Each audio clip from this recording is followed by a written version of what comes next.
Hi, in this video we're going to be thinking about Railroad Blues, which is the C1 piece in grade 2.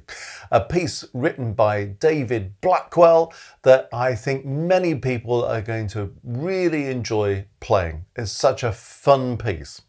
So, who's David Blackwell? Born in England, studied in Scotland, and has spent much of his life in the business of publishing music and is now a really established composer. He's also a singer, he conducts various choirs, church choirs and so on. So he's got a very kind of broad musical background, and here he is in a very different style from church music, dealing with the Railroad Blues. So you can see from the notes at the bottom of the page here that there's a little explanation of the blues, an African American type of folk music that's related to jazz. So there we are, and we're painting a picture, you know, railroad, that's part of the title, isn't it, of the North American Railway. And it's not quite the kind of railway that many of us are used to, where we have high-speed trains whizzing about the place. It's a slightly more sedate form of travel, but you can imagine travelling on the railroad in North America, and this piece kind of painting a picture of it. So it's a good thing to have in mind, and we'll say more about how we achieved that in a moment.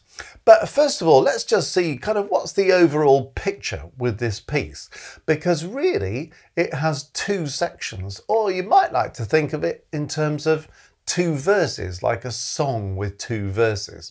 So whenever we have a new musical idea, well, we call the first idea A, and then if we have a second idea, we call it B. Well, really what's happening with this piece is that we've got the first idea A, which is the first verse, if you like, and then we've got a reworking of the same idea. So it kind of goes A, and then what we call A dash. So A dash means, well, it's the kind of same as A, but things are slightly changed.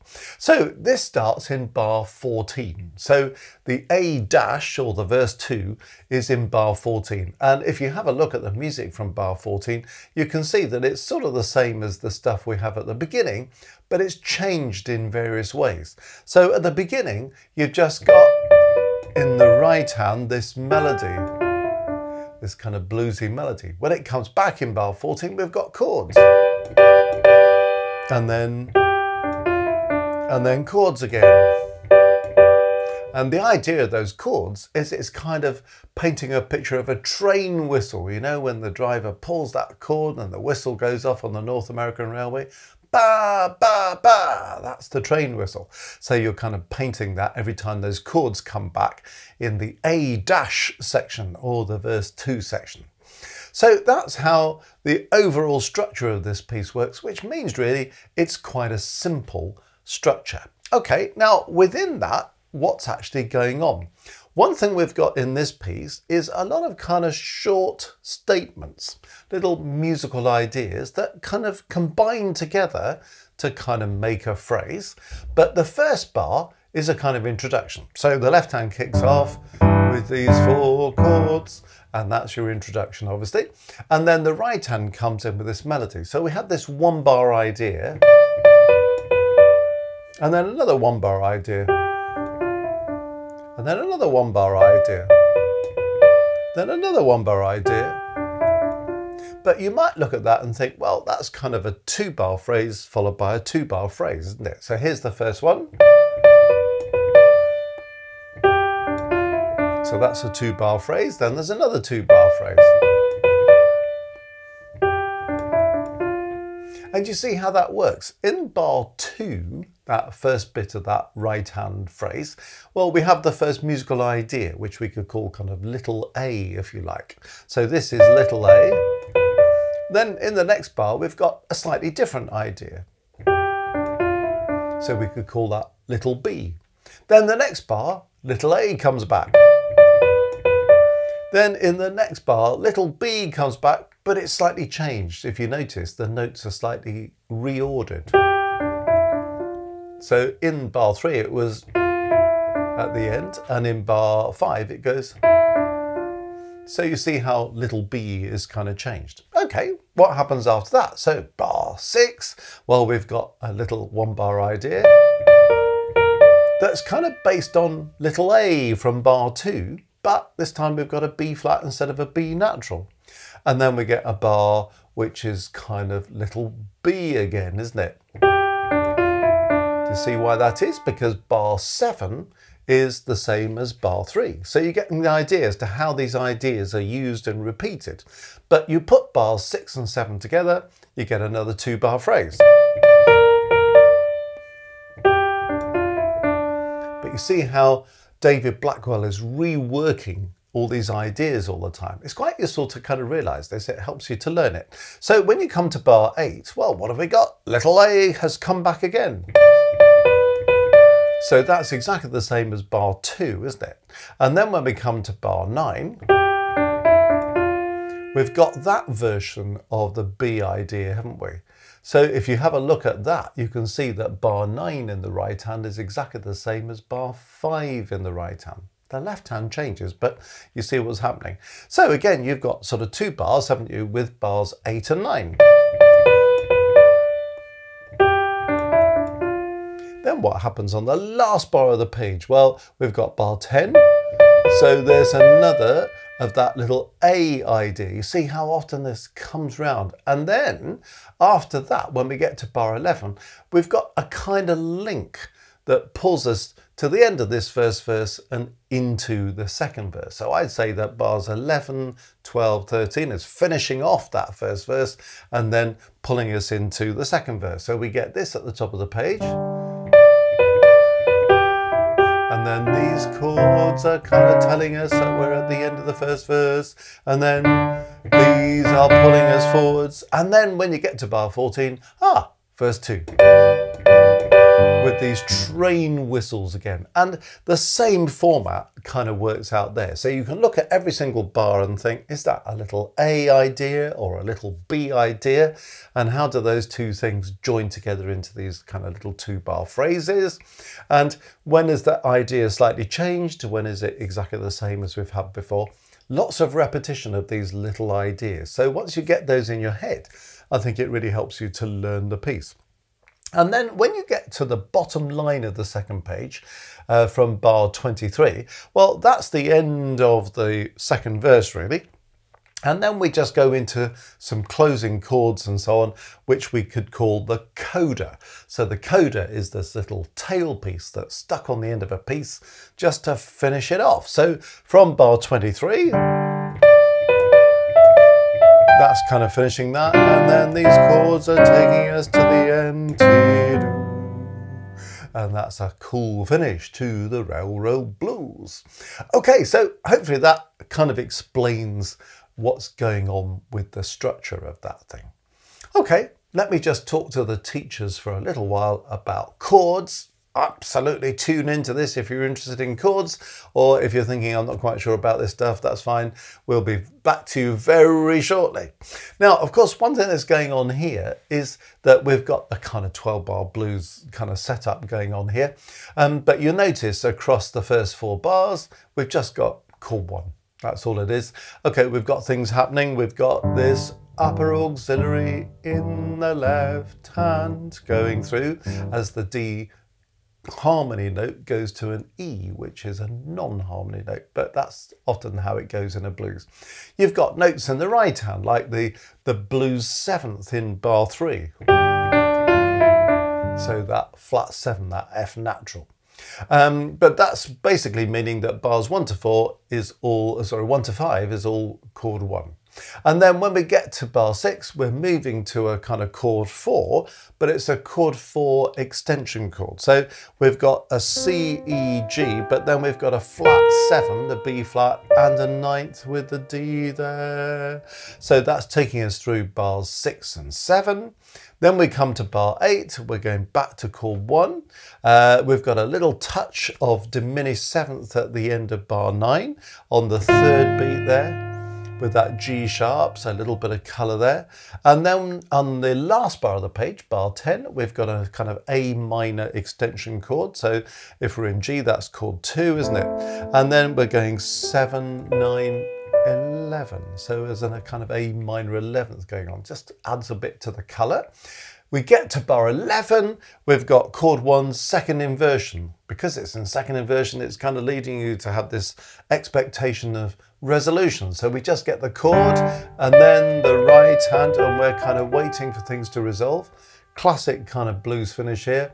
A C7 chord in first inversion, followed by a C chord. So in a way, conventionally, if you want to look at this, it's a secondary dominant into C, but then we do the chromatic touch that's very typical onto the dominant of G. So this is implying a chord 5, but this dominant is preparing us for the tonic when we get to bar 14. And then we've got the same kind of pattern running out in the second verse. So the harmony is all the same. When you get right to the end, you've got this typical semitone shift. So we're finishing the whole thing on a tonic 7th, but of course with a flat 7 with the F natural, but the previous chord is just a semitone above. So you have that semitone slide into the last chord. Okay, so that was for the teachers. Come back, everybody, and let's think about what we're going to think about with learning this piece. Well, I think one way of going about learning this piece is to go through the right hand, looking at what we've just talked about, all those little A's and B's, so you kind of get the idea as to which bit belongs where, when is something slightly changed, when is it the same as something we had before. So we've got that going. In the left hand, well worth practicing the left hand on its own because there's lots of repetition. I love pieces with lots of repetition because when you've learnt one bar, you suddenly find you've learnt loads of bars. So just getting used to doing this stuff in the left hand is pretty okay, that, isn't it, really? Nothing too difficult about it. But then just look at where the changes come, because that takes you bars 1 to 5. Then bar 6, we've got to change to this. But notice you've always got C at the bottom, and it's just the top note that's changing. Just as at the beginning, we always had G at the bottom, and it was the top note just going backwards and forth. When you come to bar 8, oh, great, we're going back to the one we started with, so that's good, isn't it? And then just at the end of bar 9, notice the bass has gone up to G sharp, so don't get caught out by that. And then into bar 10, well, we've got A in the bass, and this time the top part, E, G. So the first time the top part's not using neighbouring notes. And then you come to the beginning of bar 11, we've just got to put that chord down, that D and G chord, and then you're going to play a little chromatic scale in the left hand in bar 12, B, C, C sharp, D, and on it goes. And then the second verse is the same kind of format. So I think you'll soon get the left hand going in this, which will be really, really good. Then there are probably 1 or 2 bits that you want to work out hands together before you put it all together.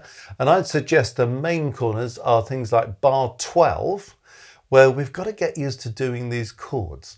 So let's just look in bar 12 for a moment. We talked about the left hand doing a chromatic scale, but also in the right hand we've got chromatic scale.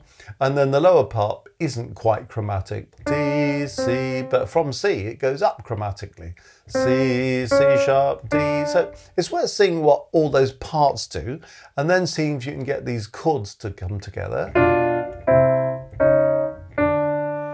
And it's useful to see patterns like the top and the bottom part there are going in contrary motion. So it's chromatic contrary motion. To see how that works, and then see if you can put the middle part in as well. And then one more trick you need to be aware of in bar 12.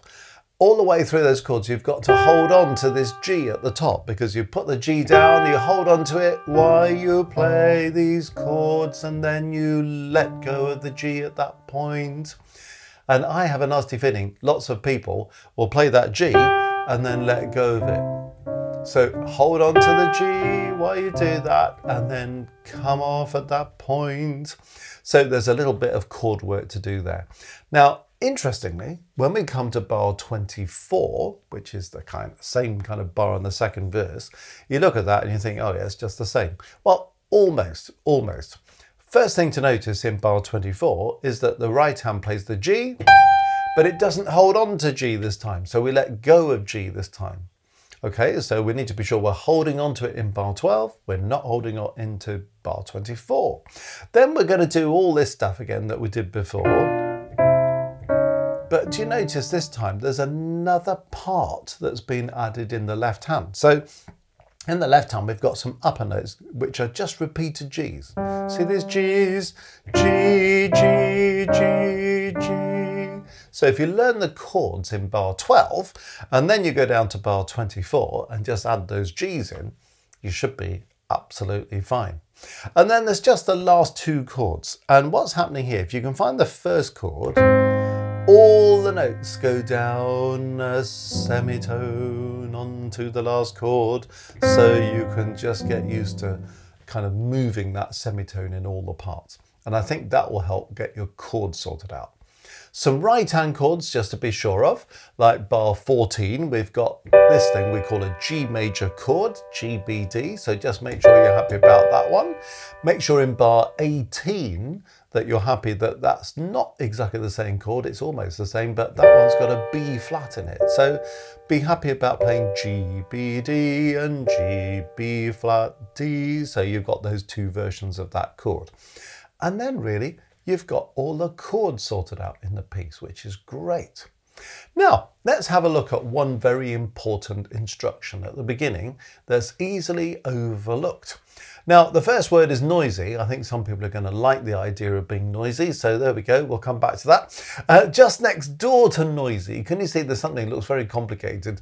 There's a bit of rhythm, dotted quaver followed by a semi-quaver, or a dotted eighth note followed by a 16th note, equals crotchet quaver, or quarter note eighth note, as a triplet.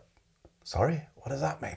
Well, it's just asking you that when we have these dotted rhythms, that we don't play them precisely as they're written. So if we look at bar 2, that's the first bar of the right hand melody, well, it should be 3 quarters, quarter, 3 quarters, quarter. And what David Blackwell is saying is actually let's just relax that rhythm a little bit, because that will make it more kind of bluesy style. So don't make it bum, ba bum, ba bum, which sounds like a sort of fanfare of trumpets or something, but da da do do do. So it's a slightly lazy rhythm. Now what that means is we're sort of doing it in triplets. 1, 2, 3, 1, 2, 3, 1. So if you're sort of thinking, oh, I don't really know what I'm supposed to be doing here, you could just sort of practice it like that. 1, 2, 3, 1, 2, 3, 1. You see how that goes? And then 1, 2, 3, 1, 2, 3. Notice in bar 3, the second bar of the tune, we have a triplet on the second beat, don't we? Da da da. So that's going 1, 2, 3. So look at the 2 notes before that. 1, 2, 3. So do that like a triplet. So 1, 2, 3, 1, 2, 3. But it's sort of, if you just think of the rhythm just being a bit more relaxed than dotted quaver, semi-quaver, or dotted eighth note, 16th note, that should help. But if you really want to kind of make sure you've got it, just count 1, 2, 3, 1, 2, 3. I mean, don't do that in the performance because it'll be going too fast for you to do that. But when you're practicing slowly, you could just be sure you've got those rhythms a bit lazy. But if you just kind of hear it, you'll kind of get the feel of it. You see, I'm being a bit lazy with those rhythms.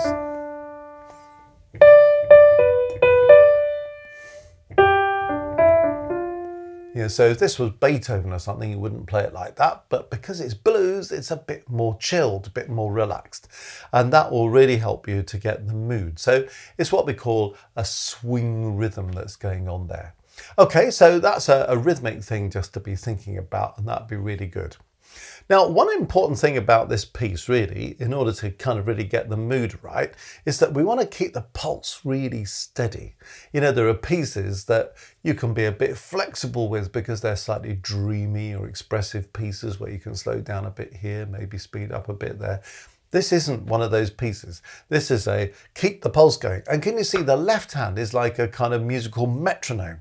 1, 2, 3, 4, 1, 2, 3, 4, and that's just this driving on absolutely on the pulse. So you can really practice that. And you may want to practice the left hand with a metronome just to make sure that you're keeping it really steady.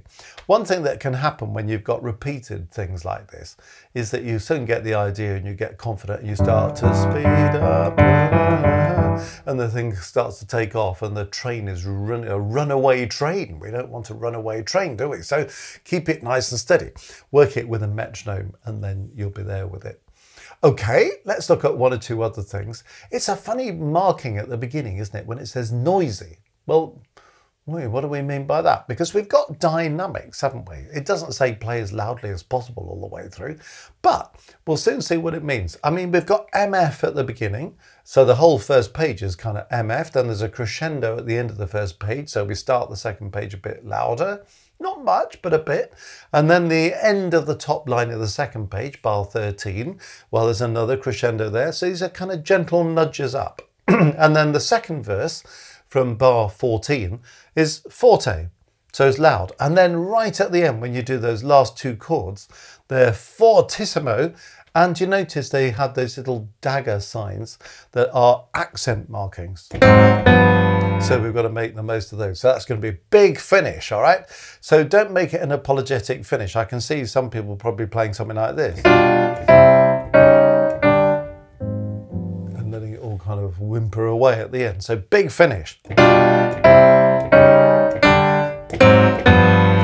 let's go out with a bang at the end. Whoa, wonderful stuff. So that's part of being noisy. You know, there's nothing less than MF in the whole thing, but then it gets loud and then it gets very loud. So it's kind of noisy, getting noisier. You also notice the left hand is marked with this funny word heavy. Well, normally we'd be saying, well, be careful in the left hand, it's accompanying the right hand, you know, a more delicate piece by Mozart or somebody.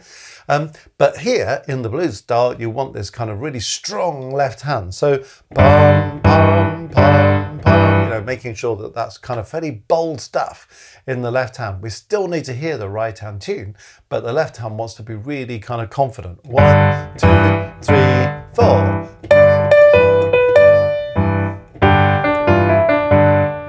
So that can kind of be fairly kind of strong all the way through. And often when we've got 4 beats in a bar, we think, well, maybe the first beat should be a bit stronger and the last beat should be a bit lighter. Well, here we just want to be going pum, pum, pum, pum. So that left hand kind of underpins the whole thing. And then it's great when we have little moments where the left hand just stops. Like when you get to bar 11, the left hand stops. Dee, dee, dee, dee, dee, dee, dee. So we just have a break from it. And then T, do, do, do. And personally, I would separate those chords. I mean, it doesn't say to play them smoothly or separated, but I think if you separate them, it just kind of marks them out a bit. That's up to you. And then we have this dee, dum, ba, bum, and you can see why that bit is kind of doing a crescendo. It's preparing us for the second verse, you know? So when you get those Ds, you know, here comes the bride. Well, it's not really that, but those Ds are preparing us for the second verse, aren't they? Pum, pum, pa, pum, tum, but and off we go with the second verse. And then the left hand can come back to being a bit heavy again. So that's what's going on with the heavy and the noisy part of this thing. In terms of the right hand though, I mean, what you do with the phrasing, you've got repeated notes. So in fact, when you repeat notes, you can't really repeat them smoothly. So you probably, if you think about it, play the first note, and then when you repeat it, there'll be a slight gap, but then you'll probably slur onto the second one. Then there'll be a slight gap as you repeat, and then you'll probably slur onto that one. So you get bum, ba-dum, ba-dum. It will naturally throw up its own kind of phrasing. So that's something you might want to think about a bit. The important thing about this piece is it's full of fun. So when I say it's full of fun, I don't mean that you play it in any way that's careless. Sometimes when people play fun pieces, they think, oh, that means it doesn't really matter. You know, I could just do something that's roughly what it says. Well, actually, to bring it off really well, you have to play it really accurately, but we want to have fun with this piece. And I think some people will play with a lot of fun, but probably not entirely accurately. Other people will play it absolutely accurately, but it won't have much fun about it. So make sure you're enjoying the piece, because it is such a fun piece. So play with confidence, make it musical, make it bold, and let's see if you can really paint a picture of the Railroad Blues and enjoy the whistles. Tum, pum, pa. You know, the train is coming. Hi, folks. That's what all that is about. So terrific piece there, and I know that people are going to love playing it.